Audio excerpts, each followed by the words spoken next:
नमस्कार दोस्तों, मैं दिनेश कुमार आप सबका स्वागत करता हूं आपके अपने परिवार स्मार्ट स्टडी अप्रोच के ऑफिशियली यूट्यूब चैनल पर। जैसा कि आप सभी जानते हैं, हमारे भारत में इस समय राजनीतिक मुद्दे के रूप में उभर रहा है। वैश्विक कूटनीति को लेकर के राजनीति भी हो रही है, तो हमारा भी कर्तव्य बनता है कि हमारे देश की राजनीति में हम सब भागीदारी करें और हमारी जो परीक्षा है वहाँ पर भी इसकी भागीदारी अच्छे से होती है, क्योंकि हमारा देश किस तरीके से कार्य कर रहा है, कैसे चल रही है, वो सारी नीतियों को लेकर के हमारी परीक्षा में भी प्रश्न पूछे ही जाते हैं। तो हमने सोचा कि क्यों ना आपको आज का करंट का जो मुद्दा है उसको पूरा इतिहास खंगेड़ के लेकर आ जाए। कब से? जब हमारा देश आज़ाद हुआ था 1947 से लगा करके आज तक की राजनीति के बारे में जो नीतियाँ रही है, जो भूमिका रही है, किस किस तरीके से हमारे देश की नीतियों लेकर काम की है, उसको डिस्कशन करेंगे, कूटनीतियों को लेकर के। और साथ ही क्या कारण है कि भारत दिनों दिन अपनी भूमिका बढ़ाते चला जा रहा है। तो याद रखिएगा, ये टॉपिक जो है यूपीएससी जैसी एग्जाम में भी यूज़फुल होगा। इसके बाद में आपका कोई भी स्टेट पीएससी है, कोई भी स्टेट की पीएससी है, स्टेट्स पीएससी है, उनको यूज़फुल होगा। कोई भी अदर एग्ज़ाम, वनडे एग्ज़ाम जितनी भी है, जितनी भी वनडे एग्ज़ाम है, एग्ज़ाम वनडे वाली, उन सभी में भी यह यूज़फुल होने वाला है। उन सभी में भी ये क्या रहेगा? यूज़फुल रहेगा। ठीक है, याद रखिएगा। तो ये रहा हमारा, मतलब ये जो मुद्दा हम डिस्कशन करने जा रहे हैं उसमें कूटनीति में जो विश्व के स्तर पर भारत की कूटनीति का स्तर कैसा है उनके बारे में हम डिस्कशन कर लेते हैं।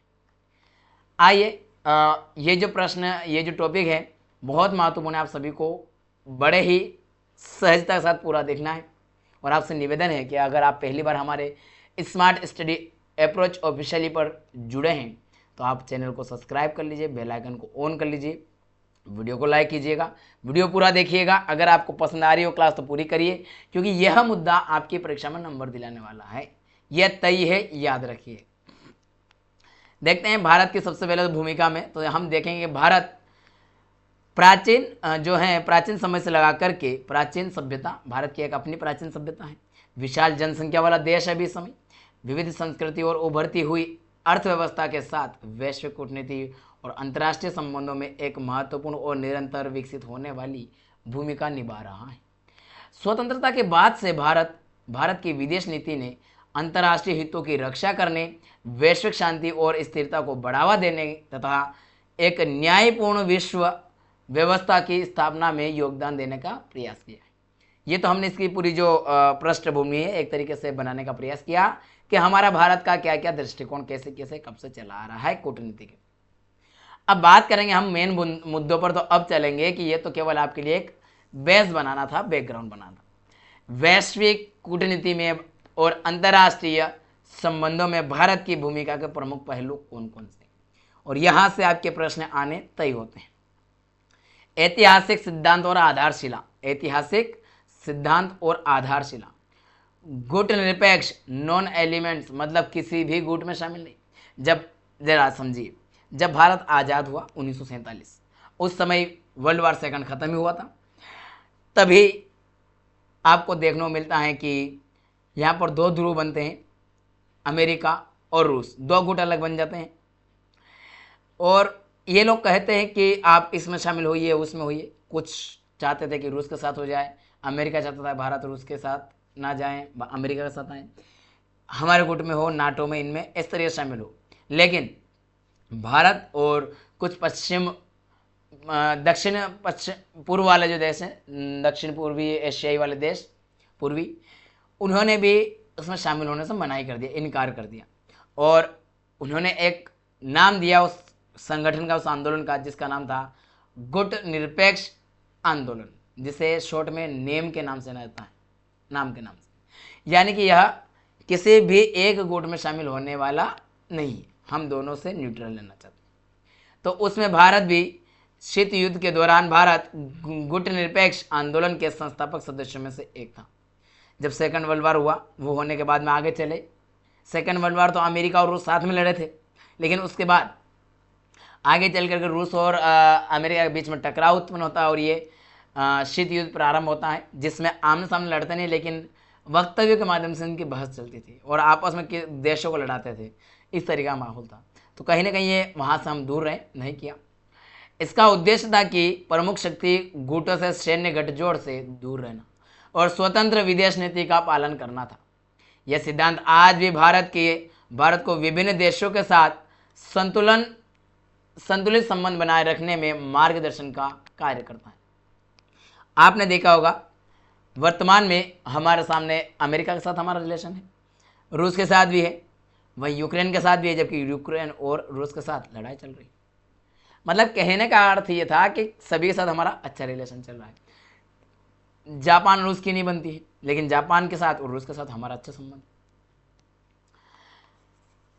इसके बाद में हमने चीन के साथ भी, आज़ादी मिलने के बाद हमने चीन के साथ भी अच्छा रिलेशन बनाने का प्रयास किया और हिंदी चीनी भाई भाई का नारा भी लगा था। यहाँ पर पंचशील का जो एक नीति अपनाई गई थी भारत में, वह थी चीन के साथ में। 1954 में चीन के साथ हस्ताक्षरित पंचशील समझौता शांतिपूर्ण सहअस्तित्व के 5 सिद्धांतों का निर्धारण किया गया। पंचशील सिद्धांत जो अपनाए गए थे उसमें चीन के साथ और भारत ने आपस में मिलकर के 5 सिद्धांत निर्धारित किए।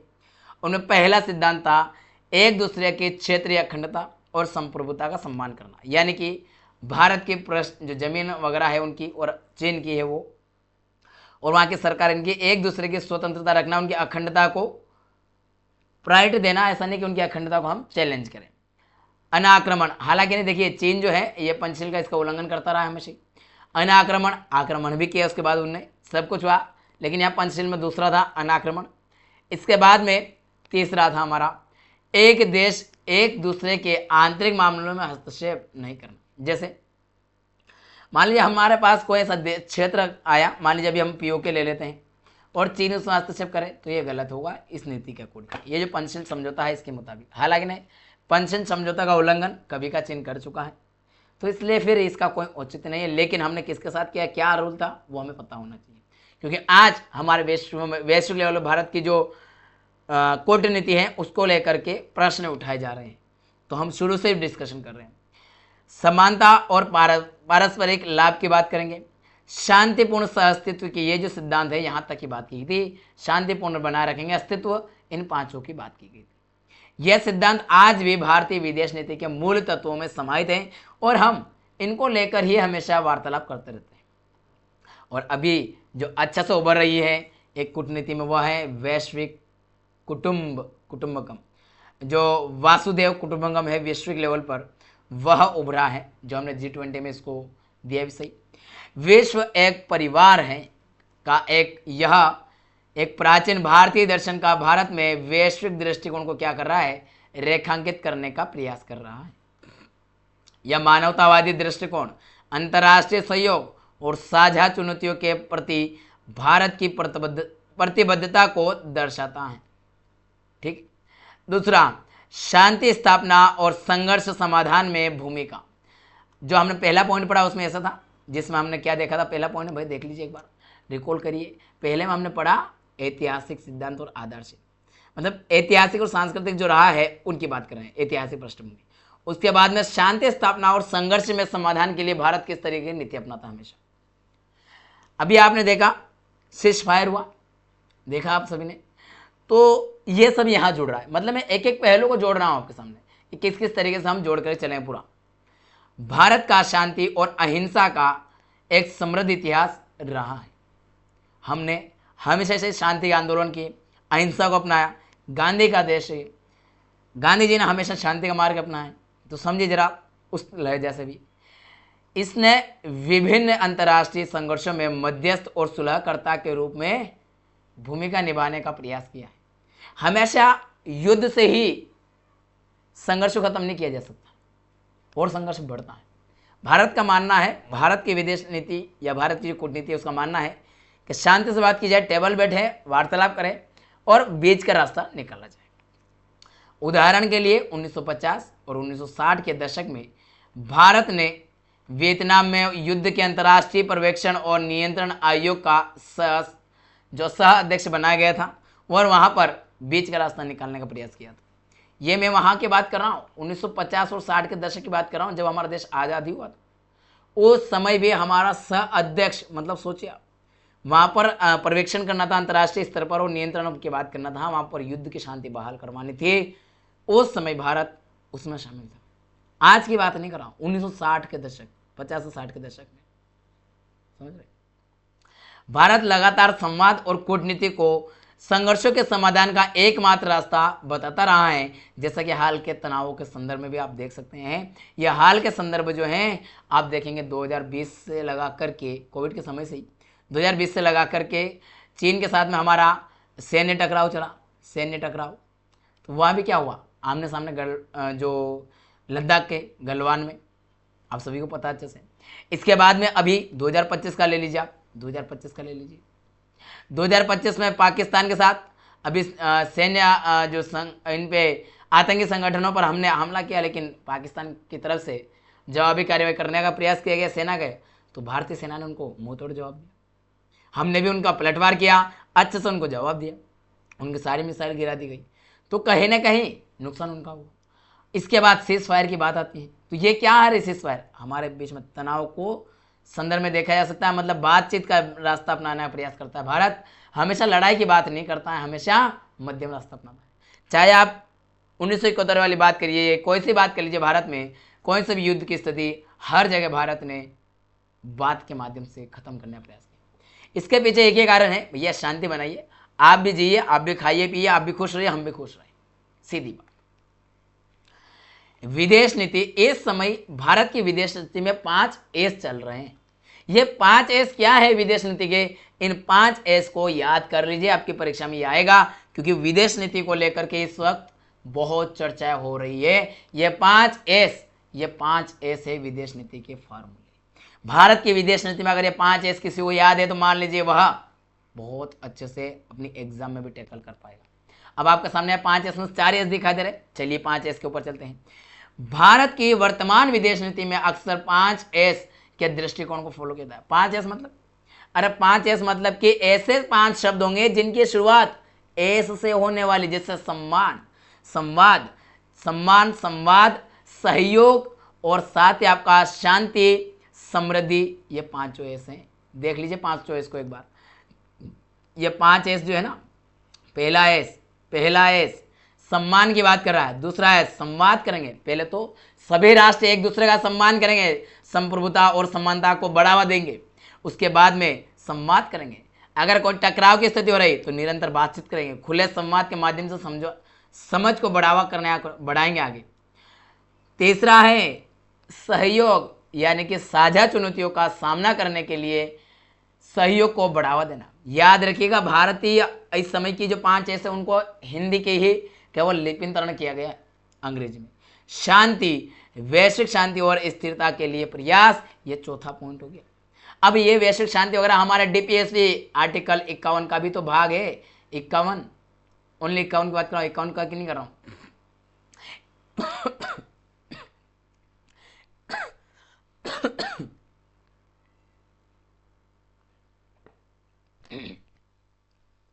पांचवा ऐसे समृद्धि।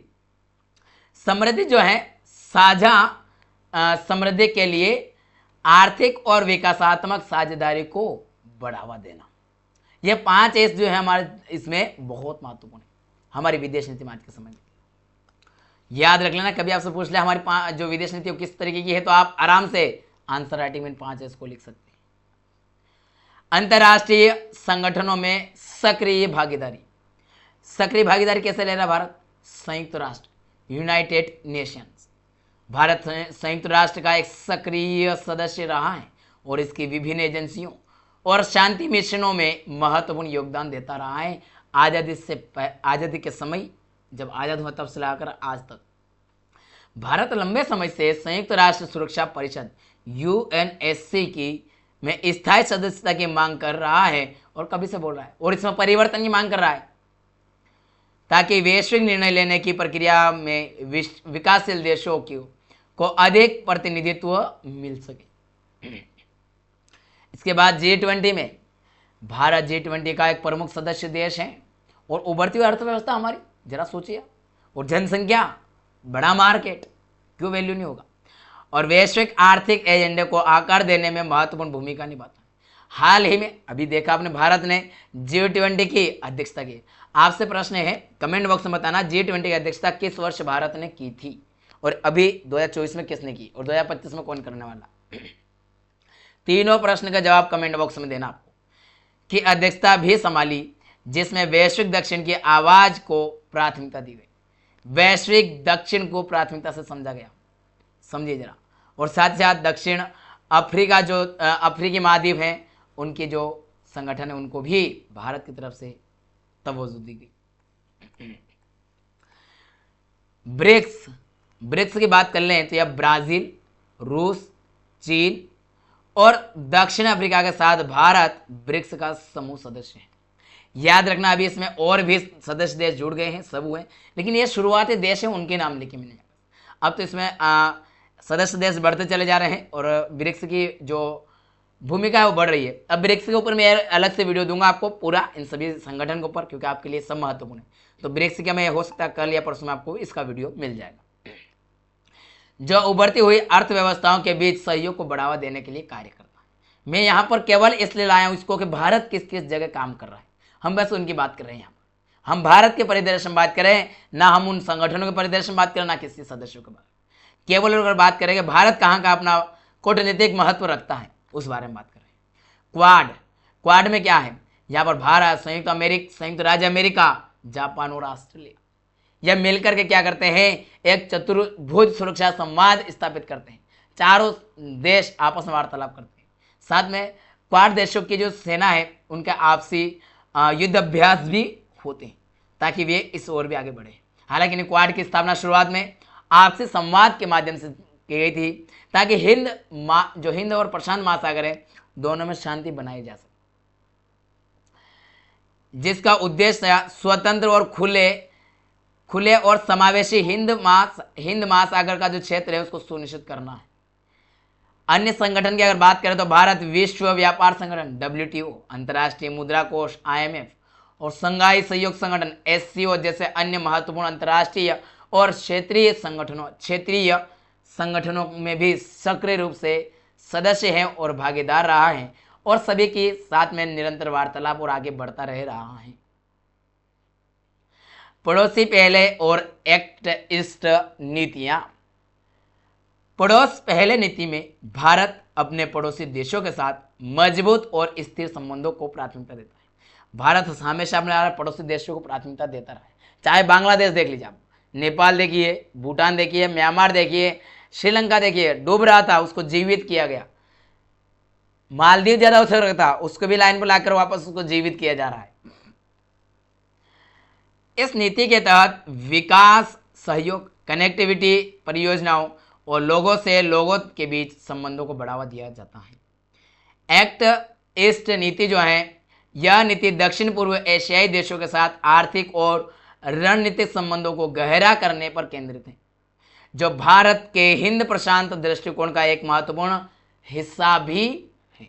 इसी तरह पश्चिम की ओर देखो, पश्चिम की ओर लुक वेस्ट नीति पश्चिम एशियाई देशों के साथ संबंधों को मजबूत करने पर केंद्रित है। यानी कि भारत ने हर क्षेत्र की तरफ अपनी नीति को चावमुखी रख रखा है, खुली रख रखा है, खुला दृष्टिकोण, ओपन। पड़ोसी को प्राथमिकता जरूर देते हैं हम, क्यों, पड़ोसी पहले, पड़ोसी कभी बदले नहीं जाते हैं। अगला है वैश्विक दक्षिण की आवाज। तो भारत कैसे वो वैश्विक स्तर पर दक्षिण के जितने राष्ट्र हैं उनकी आवाज बनकर उभर रहा है, जरा देखिए। भारत विकासशील देश में और अल्प विकसित देशों, जिनमें से अक्सर ग्लोबल साउथ कहा जाता है, के हितों और चिंताओं को लेकर के हमेशा वैश्विक मंचों पर सक्रिय रूप से आवाज बुलंद करता रहा है, आवाज उठाता रहा है, खुल के बोलता है, इन देशों के हितों की रक्षा की जाए, इन देशों के लिए बात की जाए।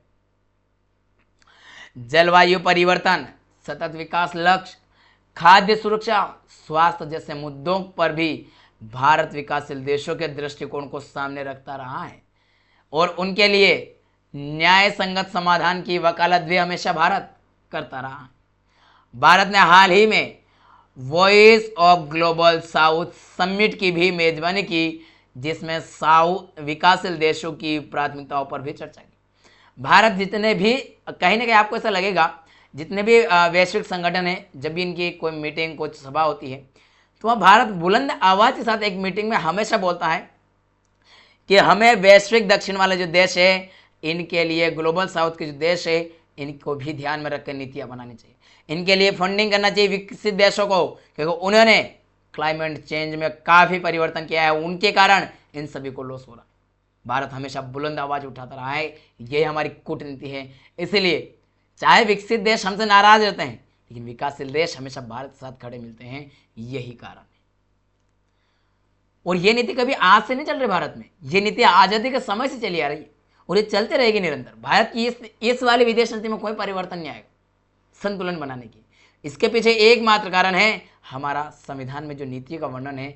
हमारा जितने भी राजनेता, जितनी पार्टी आती है, एक बात तो फिक्स रखती हैं, इंडिया फर्स्ट। पार्टी पीछे, पहले इंडिया की बात करेंगे, देश की बात पहले करेंगे।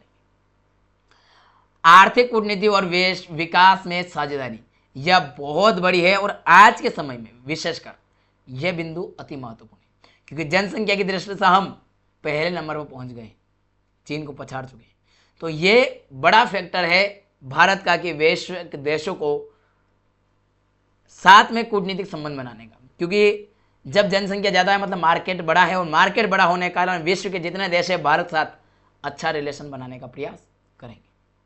बहुत सारे देशों की जो पॉपुलेशन है वह नीचे की ओर जा रही है और भारत की ऊपर उठ रही है, यानी कहीं ना कहीं भारत का जो दिख रहा है, बहुत सारे देशों को चिंता है कि हमारी पॉपुलेशन खत्म हो जाएगी, लेकिन भारत ये चिंता से मुक्त है।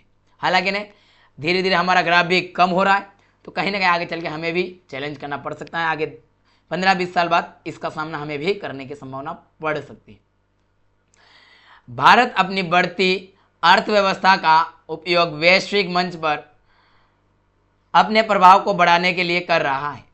अब यहाँ पर हमारी अर्थव्यवस्था बढ़ रही है, सब कुछ है, क्योंकि इसके पीछे एक बात सोचिए आप, हमारा अपना निजी मार्केट है, यानी कि अगर हमारे ऊपर कोई देश प्रतिबंध लगा भी देना, तब भी हमारी अर्थव्यवस्था नहीं रुकेगी, क्योंकि हमारे यहाँ इतना मार्केट है कि हम यहाँ उत्पादित करके यहीं बेच सकते हैं, यहाँ के बिजनेस अंदर चलते रहेंगे। तभी तो कोविड-19 में सभी देशों की इकोनॉमी नीचे गई, लेकिन भारत की इतनी नीचे नहीं गई। सभी देशों को उभरने में टाइम लगा, लेकिन भारत ने तुरंत वी शेप आकार ले लिया, तुरंत। तो ये क्या है, हमारी अंदर की जो मार्केट है हमारा वो दिखा रहा है। मेक इन इंडिया जैसी पहलों के माध्यम से विदेशी निवेश को आकर्षित करने और घरेलू विनिर्माण को बढ़ावा देने का प्रयास किया जा रहा है।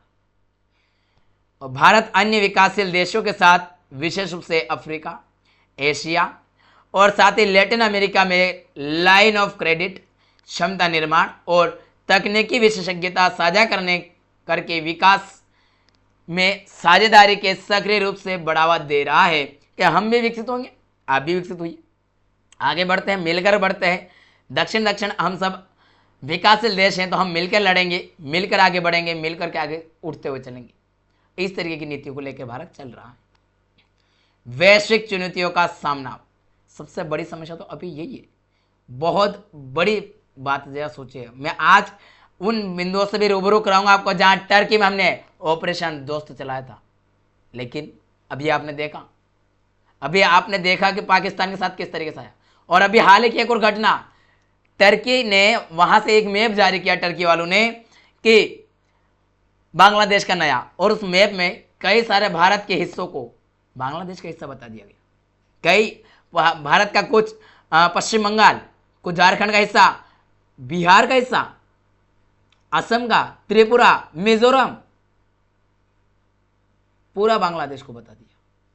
यह कहीं ना कहीं हमारे लिए वैश्विक कूटनीति की एक चुनौती है। भारत को मुंह तोड़ जवाब देना चाहिए। भारत की राजनीति, मुझे ऐसा लग रहा है, बिल्कुल चुप्पी लगाए बैठी थी। इसके पीछे क्या कारण, क्यों, वाई? अगर वो लोग बुरा मानचित्र दिखा रहे हैं, मैं आपको इसके ऊपर वीडियो बना के बताऊंगा, देखिएगा, आपको मैप दिखाऊंगा, आपको पूरा, आपको समझ में आएगा कि क्या चल रहा है। अगर ज़्यादा ही बांग्लादेश को ज़्यादा ये लग रहा है, तो क्यों ना भारत को केवल एक ब्रह्मोस एक ही छोड़ने की जरूरत। ऊपर का जो चिकन नेक है, कोई दिक्कत नहीं, वैसे भी भारत इस समय अग्रेसिव मोड में तो आ ही गया ना। 2025 के लिए हमें ऐसा तो मिल ही गया ना अग्रेसिव, तो क्यों ना भारत हमारा चिकन नेक वाला जो इलाका है, ये वाला चिकन नेक वाला इलाका है, जो केवल 26 किलोमीटर वाला, इसको बढ़ा करके कर दिया जाए इतना चौड़ा। क्यों नहीं किया जा सकता? अरे भाई, जब हर कोई देश कर रहा है तो हम क्यों नहीं करें? ये हमारे लिए, हमारी देश की, हमारी संप्रभुता के लिए चैलेंज है कि वहां के देश मैप जारी कर दे और भारत सरकार चुप्पी लगाए बैठे। बहुत गलत है। अरे व्यापारिक संबंध बंद करने से क्या फायदा मिलेगा? व्यापारिक संबंध खत्म कर दोगे तो उससे काम हो जाएगा क्या? लीजिए ना उससे अतिक्रमण, फोड़िए ना इनको धड़ाधड़, क्या दिक्कत? तीस्ता नदी को रोक दीजिए, तीस्ता पानी जाना बंद कर दीजिए, जो होगा देखा जाएगा। वैसे भी मैं उस सेंस में नहीं बोल रहा हूं कि हमें मारना चाहिए, हमें करना चाहिए, लेकिन अगर जब सामने वाला, जब कुत्ते की पूंछ जो है वो टेढ़ी हो रही है तो क्यों ना उसको सीधी करना प्रयास किया, वो तो सीधी तो होगी नहीं, तो क्यों ना उसको परमानेंटली काट दी जाए, ना रहेगी पूंछ ना रहेगी टेढ़ी। भैया कहावत बदलिए, जमाना बदल रहा है, दुनिया बदल रही है, आप पुरानी कहावतों मत रुकिए, सीधी बात है। आप सभी का क्या विचार है इसके बारे में कमेंट बॉक्स में अवश्य बताइए। जलवायु परिवर्तन, भारत जो है पेरिस समझौते के तहत अपने जलवायु लक्ष्यों को प्राप्त करने के लिए प्रतिबद्ध है और अंतर्राष्ट्रीय सौर गठबंधन जैसी पहलों का नेतृत्व भी कर रहा है। यह भी हमारे सामने चैलेंज है, क्योंकि जलवायु परिवर्तन को लेकर के भारत के जो किसान है उसको भी नेगेटिव प्रभाव पड़ रहा है। असमयकालीन बारिश का होना, मौसम का परिवर्तन होना, फसलों का बिगड़ जा रही है, तो इसकी वजह से ये बहुत ही हो रहा है। भारत ने एक अंतर्राष्ट्रीय स्तर पर एक जो ये चला है सौर ऊर्जा के लिए, जिसे कहते हैं इंटरनेशनल सोलर अलायंस। ये इसका जो मुख्यालय है गुड़ग्राम जिसको कहते हैं, भारत के यहीं पर है, याद रखिएगा। इसके अब लगभग काफ़ी अच्छे बहुत सारे देश इसमें हो गए। पहले फ्रांस और दोनों देशों ने मिलकर शुरुआत की थी, लेकिन अब तो बहुत सारे देश इसमें आ गए। आतंकवाद का मुकाबला सबसे बड़ा चैलेंज हमारे लिए है, क्योंकि हमारा पड़ोसी दोनों तरफ, अरे जिसे हमने 1971 में जन्म दिलवाया, जिसका कोई वजूद ही नहीं था, वहां पर भी आतंकवाद आकर बैठ गए हैं और हमारी राजनीति चुप बैठी है। सबसे बड़ा प्रश्न मार्क यही है कि हमारे देश के पॉलिटिकल लीडर इस समय के, मैं तो इस समय के बोलूंगा क्योंकि उस समय की बात गई, वो उस समय क्या परिस्थिति है, उस समय की परिस्थिति के अनुसार उन्होंने निर्णय ले लिया। लेकिन आज की बात कीजिए ना आप, आज आप क्या कर रहे हैं? उस समय हमारे पास आधुनिक टेक्नोलॉजी कुछ नहीं था, लेकिन आज तो है ना, आज तो है ना। क्यों मुंह तोड़ जवाब नहीं दिया जा रहा? चुप्पी क्यों साध रखी है? यह प्रश्न उठा रहा है।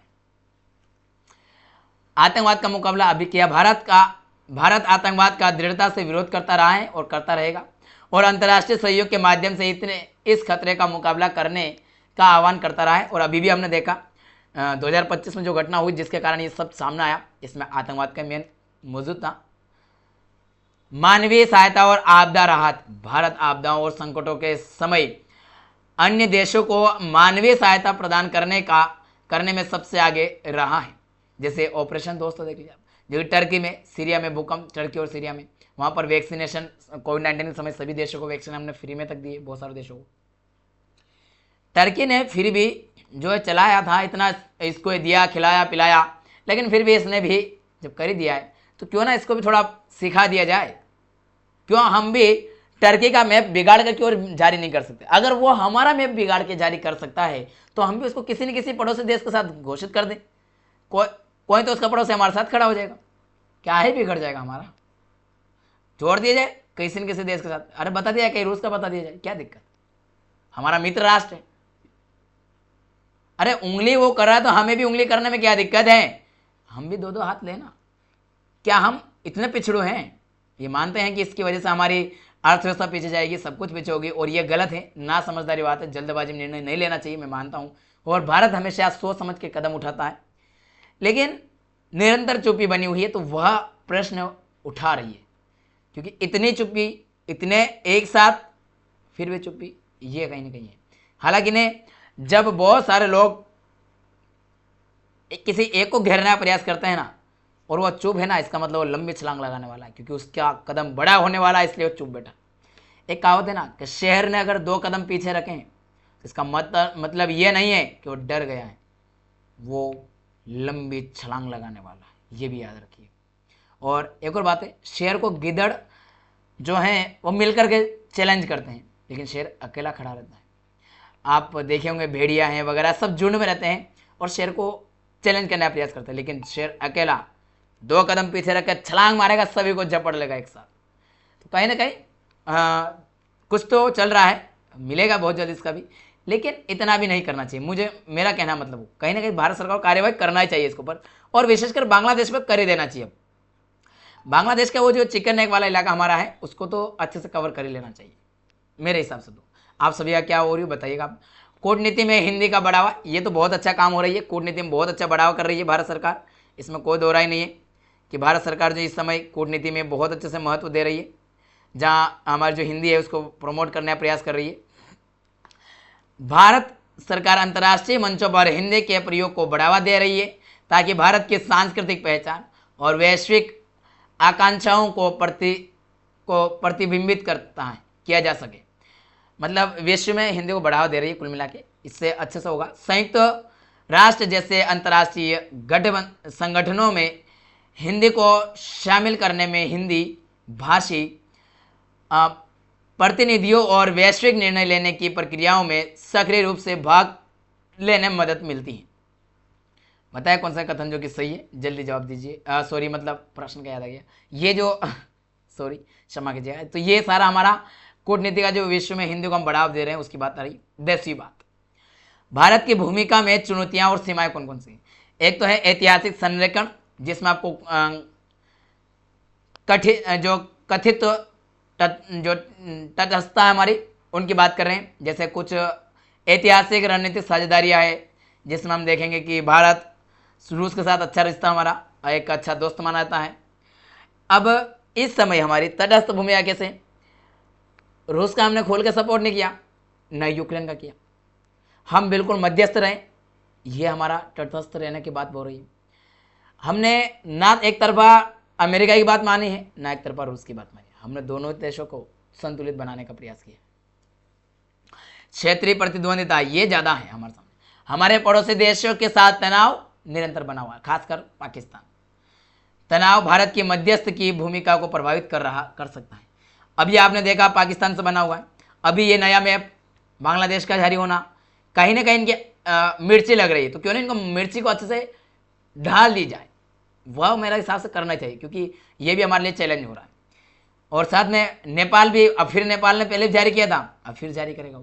उसको पता चल गया कि भारत बांग्लादेश जैसे देश को नहीं कर रहा है, जिसकी वजह से देश बना है, अगर वो इसके खिलाफ हो सकता तो हम तो क्या है, समझ रहे ना आप। सीमित वैश्विक प्रभाव, जैसे स्थापित वैश्विक शक्तियों की तुलना में भारत की राजनयिक क्षमता और संसाधन भी अभी भी सीमित है, जो जटिल अंतर्राष्ट्रीय विवादों में प्रभावी ढंग से मध्यस्थता करने की क्षमता, उसकी क्षमता को प्रभावित कर सकता है। यूएनओ में स्थायी सदस्यता नहीं है, इसी तरीके से बहुत सारे हैं।